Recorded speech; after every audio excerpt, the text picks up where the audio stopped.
একটা ভণ্ড মহিলা কি পরিমাণ বাটপার এবং দেখেন কি পরিমাণ চালাক, তাহলে এই মহিলাকে আমরা কীভাবে, এই মহিলার আসলে মুখোশ খুলে দেওয়াই এখন হচ্ছে আমার নৈতিক দায়িত্ব এবং সামাজিক দায়বদ্ধতা থেকে এই মহিলাকে আমরা জেলখানায় পাঠানোর জন্য সবার কাছে অনুরোধ করছি। আপনার নিজে হচ্ছে মানসিক হাসপাতালে ভর্তি হলো কি হলো নীলক্ষেত থেকে, সে হচ্ছে জাল একটা করলো, জাল যে ডাক্তারের নামে হচ্ছে সিগনেচার করছে, এই ডাক্তার বলছে না আমি এই ধরনের কোনো আমার সিগনেচারও না, আমার এই ধরনের কোনো ছিল না, নীলক্ষেত থেকে এটা করে সে জামিন নিল।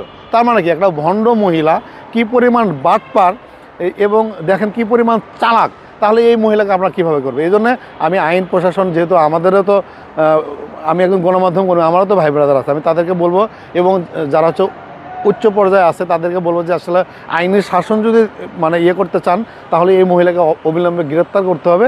এবং আমি খুব তাড়াতাড়ি হচ্ছে যে প্রেস ক্লাবে একটা সংবাদ সম্মেলন করব। আসলে এটা হচ্ছে নজরে আরও আসা দরকার, যেহেতু আমি আর্থিকভাবে ভেঙে পড়ছি এবং আমার 5-6 মাস অনেক 5 থেকে 6 লাখ টাকা আছে মামলা টামলা এবং আমাকে বিভিন্নভাবে হেনস্থা করছে। এই জন্য আমি চাচ্ছিলাম প্রেস ক্লাবে একটা আজকে কথা বলে আসলে আমি প্রেস ক্লাবে একটা সংবাদ সম্মেলন করব।